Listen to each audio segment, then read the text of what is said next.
지금은 말씀 전하는 시간입니다. 오늘은 넉넉히 베푸는 신앙의 여유 제목으로 하나님의 말씀 전하겠습니다. 여러분, 오늘 우리의 신앙에서 중요한 것은 여유 곧 넉넉한 마음입니다. 세상 왕도 신앙 없는 사람은 여유가 없습니다. 생존 본능만 남는 것입니다. 성경의 헤롯 왕은 예수님이 태어날 때 자신의 위치를 빼앗길까 두려워 베들레헴 2살 아래 아기를 모두 죽이라고 명령했습니다. 또한 사울 왕도 처음 그가 이스라엘 왕으로 세워졌을 때 자신을 이스라엘 지파 중 가장 작은 베냐민 지파 사람이라고 표현하며 겸손한 듯 보였지만 사실 그는 자신감이 부족한 사람이었습니다.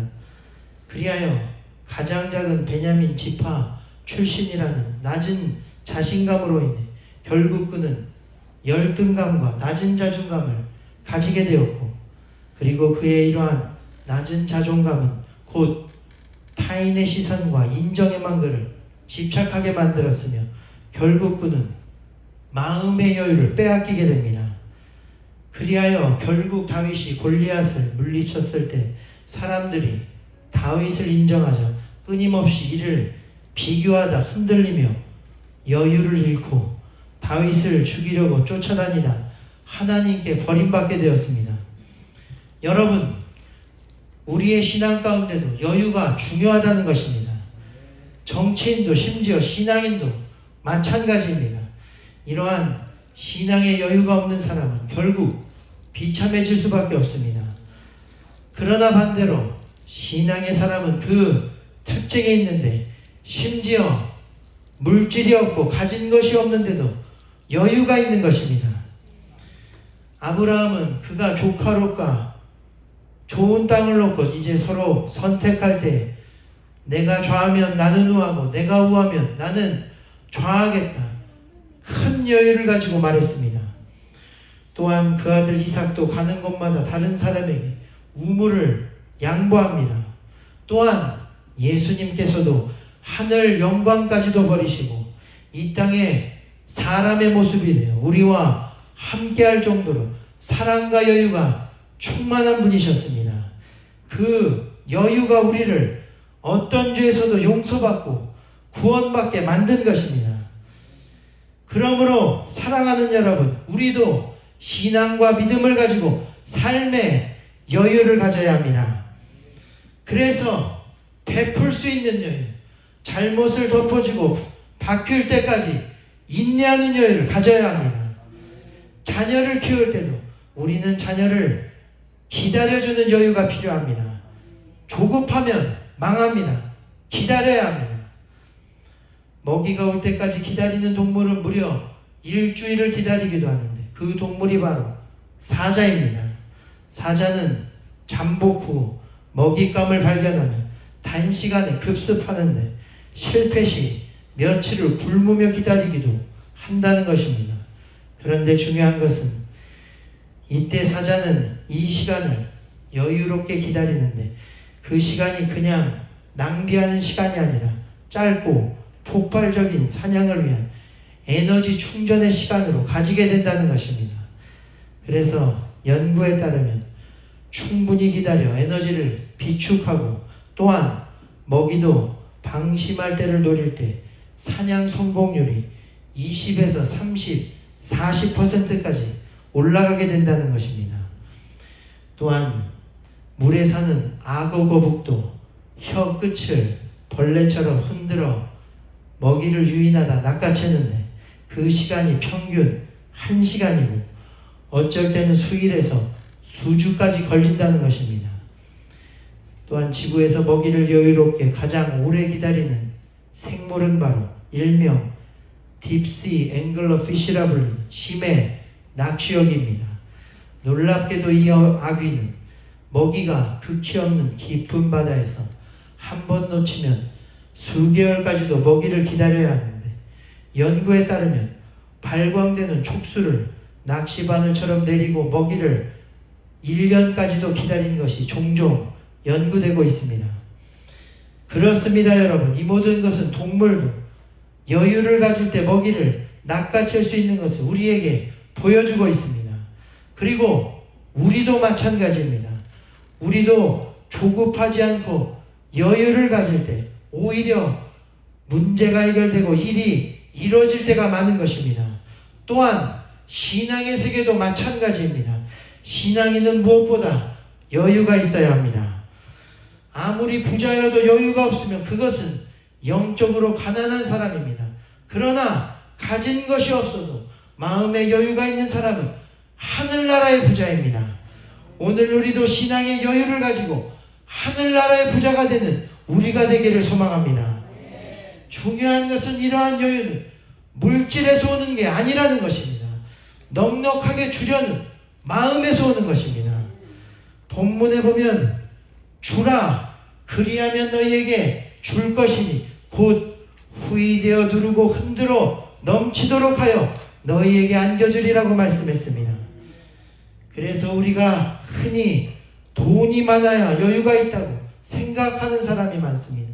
그러나 많은 돈을 가지고도 늘 불안한 사람이 많습니다.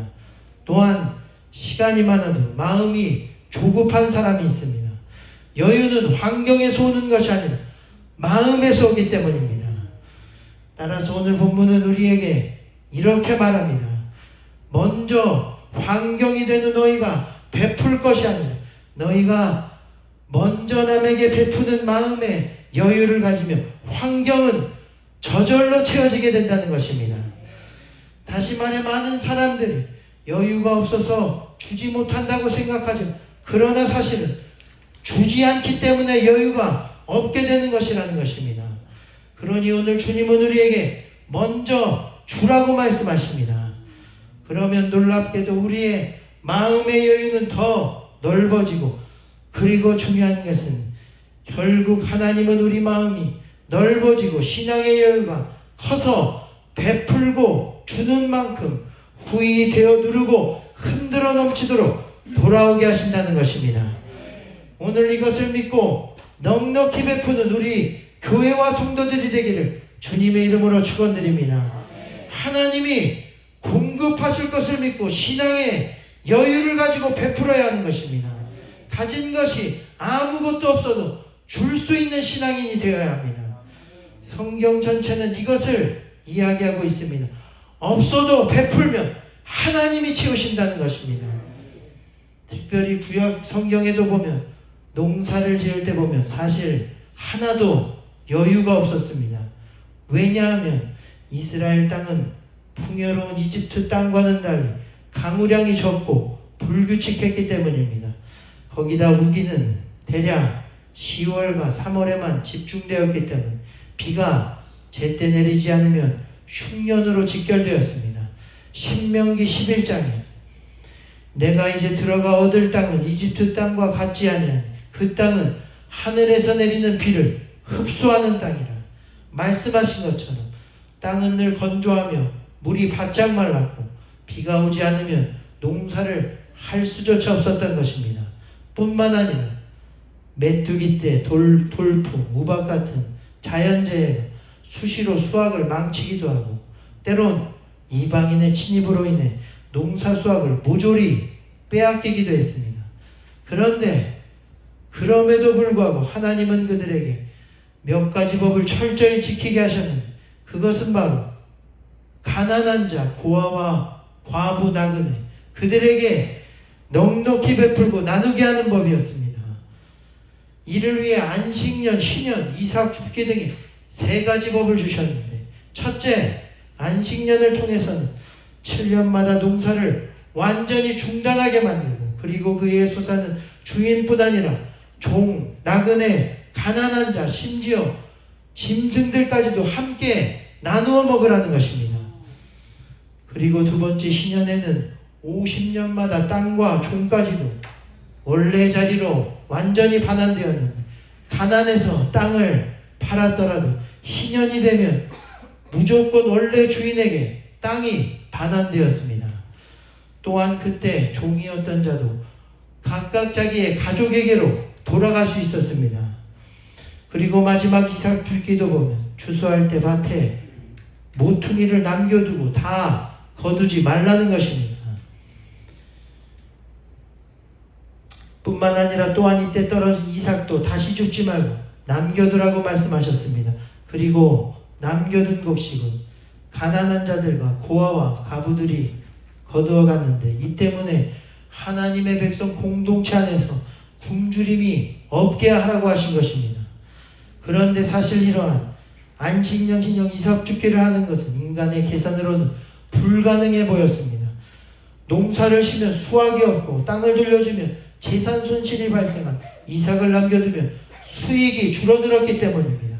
그러나 그럼에도 불구하고 그들이 이 제도를 지킨 이유는 오직 하나, 바로 하나님이 공급하신다는 믿음 때문이었습니다. 다시 말해 오늘 하나님은 그 모든 법을 통해 너희가 모든 가난한 자, 약한 자, 힘들고 병든 자들에게 넉넉히 베푸는 신앙의 여유를 가지고 베풀어야 하고, 그러면 흉년이 오고 비가 오지 않더라도 하나님이 공급하시는 역사를 체험하게 될 것이라는 것입니다. 그래서 실제로 하나님은 그 법들을 지켜 베풀고 나는 이스라엘에 풍성한 법으로 응답하셨는데, 첫째로 안식일을 지킨 그들에게 비록 7년째 농사를 쉬었지만 놀랍게도 6년째 농사에 6년과 7년 두 해를 견딜 수 있는 2배의 추수를 허락하셨습니다. 또한 희년을 통해서는 비록 종과 땅은 풀어주고 잃어버렸지만, 그러나 이를 통해 가정의 회복이 일어났으며 사회적 연대가 강화되었고, 또한 신분과 재산 차이로 인한 단절이 해소되었으며, 무엇보다 우리는 하나님께 속한 하나의 백성이라는 의식까지도 강화되어 오히려 이로 인해 나라가 부강해지게 됩니다. 그리고 마지막 이삭 죽기를 통해서는 많은 과부들과 특별히 이방 여인 루시 굶주림에서 구원받게 되었는데, 그녀는 그녀가 이삭을 주었던 그 땅의 주인인 보아스와 결혼하게 되었고, 그로 인해 끊어졌던 태가 이어지게 되었으며 메시아인 예수님이 탄생되는 계보가 완성되게 되는 큰 복이 임하게 된 것입니다. 그리고 이를 잘 종합한 말씀이 바로 신명기 28장 12절의 말씀입니다.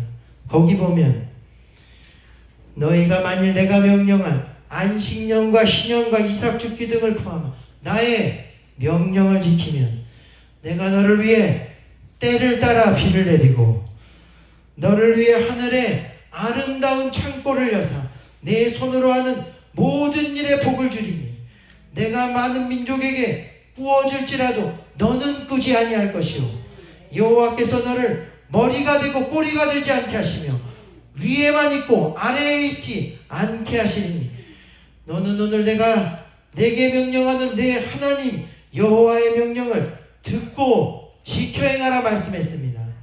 다시 말해 어려워도 어떤 상황에도 너희가 넉넉한 신앙의 여유를 가지고 주고 베풀면 하나님이 채우시는 역사를 경험하게 된다는 것입니다. 그러므로 오늘 우리도 공급하시는 하나님을 바라보고 주고 베풀고 나누는 신앙의 여유자들이 되는 저와 여러분이 되시기를 주님의 이름으로 축원드립니다. 없어도 베푸십시오. 주님이 채우실 것입니다. 은혜와 도움을 끊임없이 흘려보내십시오. 하나님이 돌아오게 하실 것입니다. 그래서 사실 나의 손이 베풀고 채우는 것 같은 사실 우리 삶의 공급자는 하나님이십니다. 그리고 이것을 믿는 순간 마음에 여유가 생기는 것입니다. 마음의 여유는 하나님을 신뢰하는 믿음에서 나오는 것이라는 것입니다. 따라서 여유의 사람은 강한 믿음을 가지고 넉넉히 베풀며 하나님의 공급하심을 바라보게 되어 있습니다. 아까 말씀드렸던 아브라함은 조카 롯에게 모든 것을 양보했습니다. 물 때문에 싸우는 그들의 목자들의 문제를 놓고 우리는 한 친족이니 너나 나나 내 목자나 내 목자나 서로 다투게 하지 말자. 내 앞에 온 땅이 있지 아니하냐. 나를 떠나가라. 내가 좌하면 나는 우하고 내가 우하면 나는 좌하리라. 넉넉한 여유로 당시 생명과도 같던 물까지도 양보하며 사랑을 베푼 것입니다. 그러나 이것은 단순한 마음의 여유가 아니었습니다. 그의 마음 깊은 곳에서는 하나님이 공급하여 주신다는 강한 믿음이 있었던 것입니다. 따라서 롯이 떠나간 후 아브라함이 한 일은 이제 베풀고 양보한 그에게 훨씬 더 큰 것으로 채워주신 하나님을 바라본 일입니다.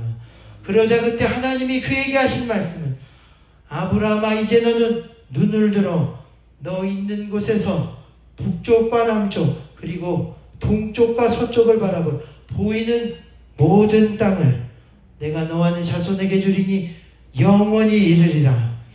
내가 내 자손이 땅에 티끌 같게 하리니 사람이 땅의 티끌을 능히 셀 수 있을진데 내 자손도 셀 수 있으리라. 너는 일어나 그 땅을 종과 행으로 두루다녀 보라. 내가 그 모든 것을 너에게 주리라. 정말 아브라함이 상상도 하지 못한 복을 후이되어 누르고 흔들어 넘치도록 하여 안겨주신 것입니다. 그러므로 오늘 우리도 이제부터 강한 믿음 가지고 이제 내 삶을 공급하실 주님을 바라보며 풍성히 베푸는 삶을 살게 되기를 주님의 이름으로 축복합니다.